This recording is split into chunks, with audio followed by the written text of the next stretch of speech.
where we are as a nation is terrible. I'm not surprised. Anyone who watches this show is not surprised. I told you they were going to keep coming until they got him. It's awful, though. Let's ask his son about it. Big fans. Donald Trump Jr. joins us now, host of Triggered on Rumble. What a great score that was for Rumble. Don, it's your dad's, not my dad, but I'll tell you what, I guarantee you I'm not the only household out there where they're down and out, not just on behalf of your dad, for what it means for the country, man. It's a bad place to be. It really is, Jesse. I mean, again, I think perhaps I've gotten used to this garbage over the last 6 years, just day in and day out, it never ends. But perhaps the worst part about, and maybe it's also the good, right? You got to look at the good and the bad. Perhaps the worst part about what's going on right now is that we're all realizing that we're much further down the rabbit hole than we ever thought we were. Yeah. The other side has, their plans to take over, the communist sort of plan to take over is actually much further along than perhaps we ever imagined as Americans, as patriots. I know we talk about this all the time. They're never going to stop. And perhaps this is what we needed. Now, actually fully understanding just how far we have fallen. Perhaps the country, the things that we believe, our freedoms, they're actually probably past the brink. And that's why we have to work all the harder to pull them from that point. I think, I don't think I'm naive to this stuff anymore. I certainly would have been 6 years ago when all of it started. The FBI, these are good people. They're doing what's right for the country. Nope, wrong. The CIA said it, so there has to be some truth to it, right, Jesse? Nope, wrong. Our generals, they're just looking out for our best. No, they're not. None of these things are true. And each and every day, we see how much further it is. And now this is sort of, the crescendo, the culmination of all of that insanity. You see them going after their political rivals with a case that even the federal government, who actually has the jurisdiction over this stuff, even though it's past the statute of limitations, decided not to pursue.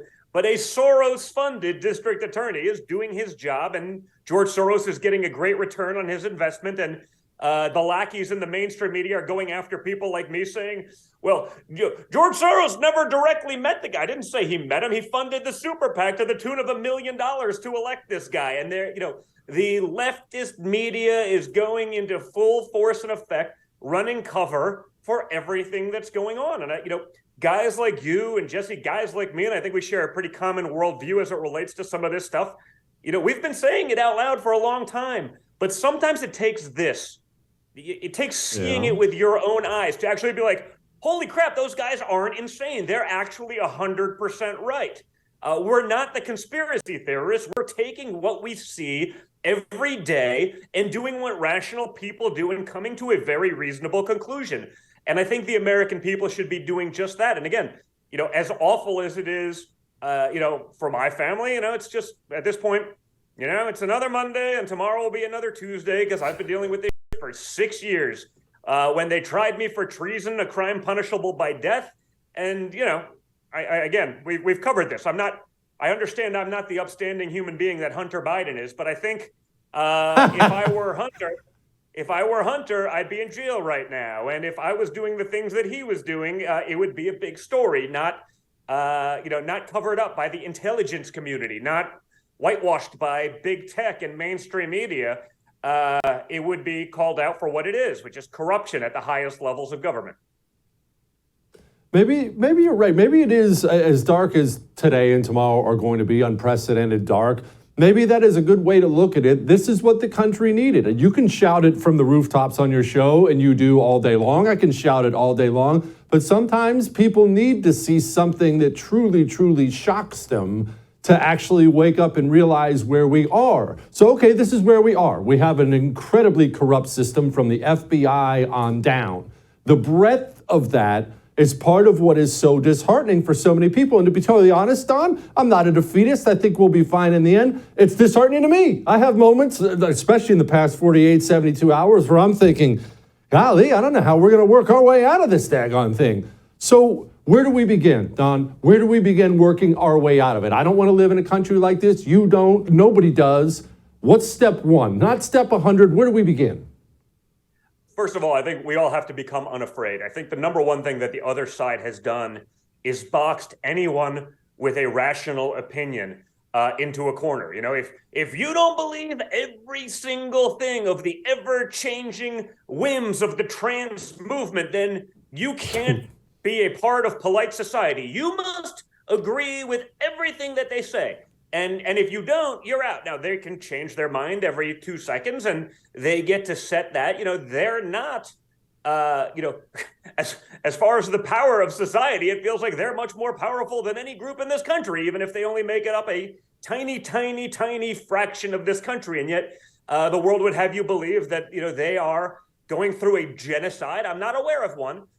We saw this week, though, when, you know, a trans sociopath, after being jacked up with drugs and hormones for years and being fed a load of crap from their teachers from day one, and parents probably not allowed to partake in the journey because, you know, God forbid a parent actually had some say in what their children are indoctrinated with, can shoot up a group of Christians. It's not called a hate crime. It's not called anything. And then the country music television can do a whole thing about the trans genocide and awareness. And Bud Light can, I mean, you know, Bud Light has its own problems, but, you know, they can then recognize Dylan Mulvaney as, you know, that's their new spokesperson. I mean, man, it's almost hard. The jokes write themselves.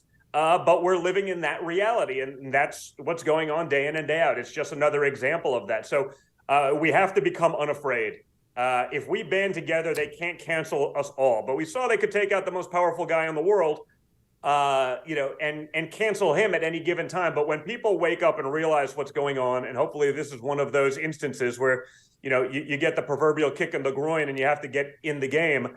I hope that's what happens right now. And then, you know, the reality of this is election interference. They're trying to do that. If it was the other way around, they'd be screaming to the high heavens. They won't do that. But I think they're frankly concerned about what Trump does if he gets back in there. Now that he knows, you know, coming in as an outsider wasn't the easiest thing in the world. You, again, assume, and I was guilty of this myself, even when they were going after me, you assume, oh, well, these people, there must be something to it.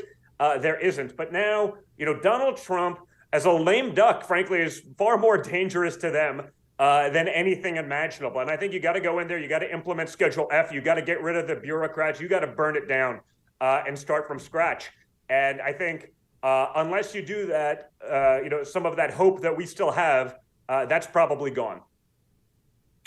Don, I don't want to be too over the top, but I've said this several times publicly before, so I can say it obviously to you. I view your dad as being the first of the system disruptors. We have a very corrupt system. The system did not want what it considers to be a virus like your dad to stop that corruption. So they come after him. Historically, the Roman Republic, all these things, system disruptors pop up, and then the system smashes them, and another one pops up, and another one smashes them. But speaking to you as a son instead of a commentator, I've worried publicly about your father's safety, and I still do to this day. You just mentioned what he would mean as a lame duck president. I got to be honest with you, Don, as evil and corrupt as this system is, I don't know that they'd let him live to see that day. I really don't.